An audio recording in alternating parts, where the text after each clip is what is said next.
Hi everyone, I'm Shelley and you're watching There's No Place Like Home. I'm back with another reading from Paradise Found, and this is going to be from part 5, chapters 1 and 2. And the first chapter is called The Eden Stars. We have already reminded the reader that in an Eden situated at the North Pole, the stars, instead of seeming to rise and set as with us, would have had a horizontal motion from left to right, round and round the observer. This appearance of the heavenly bodies could, of course, be found nowhere but at the pole. If, therefore, we could anywhere in the world of ancient tradition find any statement of a belief that at the beginning of the world the movements of the heavenly bodies were different from their present movements, and particularly if we should be able to find trace of a belief that the primeval motion of the stars was in orbits apparently horizontal, this would certainly be a most striking and cogent and unexpected evidence that human observation of the starry heavens began at the pole. Now it so happens that we have traces of just such a belief. In the tantalizing fragments of ancient lore preserved to us in the pages of Diogenes Laertius, we find ascribed to the illustrious Greek astronomer Anaxagoras this remarkable teaching. In the beginning, the stars revolved in a tholiform manner. Now, to revolve in a tholiform manner is to revolve in a horizontal plane, like the dome of an astronomical observatory. Anaxagoras himself defined the motion more fully when he said that it was a motion not underneath but around the earth. Anaximenes would seem to have had the same idea, for he is reported to have likened the primitive revolution of the sky to the rotating of a man's hat upon his head. Another explanatory expression, whether originating with Anaxagoras or with his reporter we do not know, is this. At first, the pole star, which is continually visible, always appeared in the zenith, but afterward it acquired a certain declination. Here then we have, as a doctrine of the ancient astronomers, the singular notion that in the beginning of the world the celestial pole was in the zenith, and that the revolutions of the stars were round a perpendicular axis. What could have led an astronomer to invent such a doctrine it is impossible to say. On the other hand, if it was one of the interesting and seemingly paradoxical traditions of the early post-diluvian world, it is perfectly easy to see how imperishable a story it would be, particularly among the star-loving Chaldeans and Babylonians, from whom the earliest Greek astronomers and scientists received no small share of their doctrines. And that the Chaldeans and probably the Egyptians had precisely this idea is not a notion here advanced for the first time. Another interesting question now suggests itself. When and under what circumstances was this alleged declination of the pole imagined to have taken place? Was it gradual or sudden? Did the ancients suppose it to have resulted from a movement in the regular order of nature, or from one in violation thereof? Was it to them a normal and ever ongoing change, or was it the record of a natural catastrophe? Our hypothesis would lead us to expect the latter of these suppositions. The only rational and credible explanation of the declination is to be found in a transfer of the theater of human history from the circumpolar home to some land of lower latitude. Now if, during the prevalence of the deluge, or later in consequence of the oncoming of the ice age, the survivors of the flood were translocated from their antediluvian home at the pole to the north slope of the plateau of Pamir, the probable starting point of historic post-diluvian humanity, the new aspect presented by the heavens in this new latitude would have been precisely as if in the grand world convulsion the sky itself had become displaced, its polar dome tilted over about 1/3 of the distance from the zenith to the horizon. The astronomical knowledge of those survivors very likely enabled them to understand the true reason of the changed appearance, but their rude descendants, unfavored with the treasures of antediluvian science, and born only to a savage or nomadic life in their new and inhospitable home, might easily have forgotten the explanation.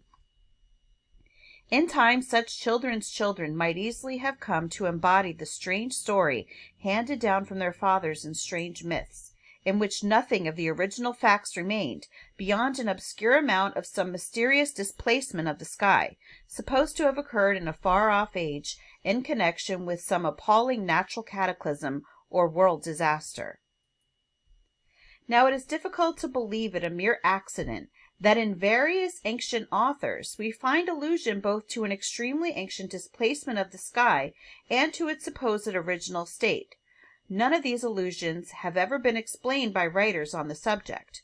One of them occurs in Plato's Timaeus, where, in language ascribed to an Egyptian priest of Solon's time, a declination of the bodies revolving round the earth is spoken of, and this declination is offered as the true explanation of the partial destruction of the world commemorated in the myth of Phaethon. As this destruction was by fire, there would at first sight seem to be no connection between it and the destruction at the time of the deluge, nor is there in the context anything to suggest such a connection. Fortunately, however, we have in Hyginus a fuller version of the myth, from which it appears that the Greeks supposed Deucalion's universal flood to have been providentially sent to extinguish the fearful conflagration which Phaethon's unskilful driving of the steeds of the sun had occasioned. This makes the connection clear and direct. The flood and the declination of the heavenly bodies revolving round the earth are at once brought into a true historic relation. In like manner, in the Bundahish, in the first 5 chapters, and in Zadsparam's paraphrase of the same, it is stated that during the first 3,000 years before the incoming of the evil one, the sun, moon, and stars stood still. But as soon as the destroyer of the good creation came, he assaulted and deranged the sky, as well as the earth and sea. And remarkably enough, it is stated that as a result of this assault the evil one mastered as much as 1/3 of the sky and overspread it with darkness. Moreover, in the 30th chapter, in giving a prophetic account of the final restoration of the material world to its primeval state, there seems to be an allusion in verse 32 to a necessary resetting or readjustment of the celestial vault by the hand of its creator. To all such facts, wherever found, we have in the hypothesis of an Arctic Eden and a transfer of the human horizon at the time of the deluge to lower latitudes a perfect key. Chapter 2. The Eden Day. Such day as heaven's great year brings forth. Milton. To the first men, if the Garden of Eden was located at the pole, there could have been but 1 day and 1 night in a year. Moreover, at the break of that strange day, the sun must have risen, not in the east, as in post-diluvian times, but in the south. Do the traditions or sacred books of the ancient world afford any hint of such a sunrise and of such an Eden day? A partial answer to this question is found in the beliefs of the ancient Northmen. A learned Danish writer pronounces it remarkable that the Scandinavian mythology informs us that, before the establishment of the present order of the world, the sun, which now rises in the east, rose in the south. Equally striking confirmations appear in other mythologies. Turning to the second Fargard of the Avesta, we find the most ancient Iranian account of Yima, the first man and the king of the Golden Age. A detailed account is also given of a certain Vara, or enclosure, which as a safe habitation, a kind of Garden of Eden, he was divinely commanded to make. Then comes the singular question and answer: O maker of the material world, thou Holy One, what lights are there in the Vara which Yima made?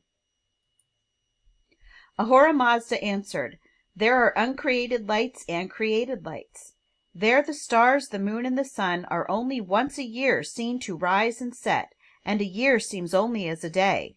Hogg's version of the last clause is, and they think that a day which is a year. Spiegel's is the same, although in his commentary he confesses himself perplexed as to the meaning of so remarkable a declaration. The really genuine words, he observes, are very difficult. They are not so when once the key is found. That the East Aryans had the same idea is also evident from the laws of Manu. Among this people Yama, the same as the Iranian Yima, was the first man. His first abode, as we have seen, was at the North Pole, and at death he became a god, the guardian of the South Pole, at which was the region of the dead. But though the Hindus no longer associated him with the North at the time of the writing of this ancient book, they well understood that Yama's primitive Eden in Ilavrita, around the North Polar Meru, where the gods reside, has only 1 day and 1 night in the year. This is the language of the code. A year of mortals is a day and night of the gods, or regents of the universe seated around the North Pole. And again their division is this: their day is the northern, and their night the southern course of the sun. In like manner, in the Surya Siddhanta we read, "The gods behold the sun, after it is once arisen, for half a year." Equally unmistakable is the language of the probably more ancient work lately translated under the title of The Institutes of Vishnu. The northern progress of the sun is a day with the gods. The southern progress of the sun is with them a night.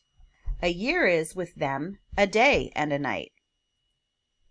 This strange notion is perfectly clear and comprehensible the moment we assume that the long-lived fathers and first regents of the human race originally dwelt at the North Pole, and that these apotheosized and glorified in the imagination of later generations in time became the gods which ancient nations worshipped. Both in the Iliad and Odyssey, the learned Anton Kriechenbauer finds 2 kinds of days continually referred to. In what he considers the more ancient portions of the poems, the day is a period of 1 year's duration, especially when used in describing the life and exploits of the gods. In which he considers the more modern portions, the term has its modern meaning as a period of 24 hours. He quotes Lepsius as recognizing a similar 1-day year in the Egyptian and other ancient chronologies, also the mention made of it by Palaephatos and Suidas. In all such hitherto unnoticed testimonies, and we have not exhausted the list of them, we have new and singularly unimpeachable evidences that in the thought of these ancient peoples the land in which the generated gods and men alike originated was a land in which, as in our polar Eden, a day and a night filled out the year. And if such was their idea, whence, save from actual tradition, could they have derived it? As cautious a scientific authority as Sir Charles Lyell, speaking of these cosmological and chronological traditions of the Hindus, says, "We can by no means look upon them as a pure effort of the unassisted imagination, or believe them to have been composed without regard to opinions and theories founded on the observation of nature." Even where the tradition has become distorted or inverted among barbarians, the parallelism of the year and the day is not always lost. A curious instance of this has come under the notice of the writer since the present chapter was begun. In those days, in the world before the present, the seasons were much shorter than they are now. A year was but as a day of our time. And that is the end of chapter 2, and that is all that I will be sharing with you today, and I really hope that you enjoyed it. If you like this video, give it a thumbs up. If you haven't subscribed and would like to hear more of what I have to say or read, I would love if you would do that. If you have any questions or comments, you can leave them down below. And if you like my work and would like to support my channel, I will leave a link in the description box for my channel membership, or you can just click on it right on my channel page. And I hope you have a great day.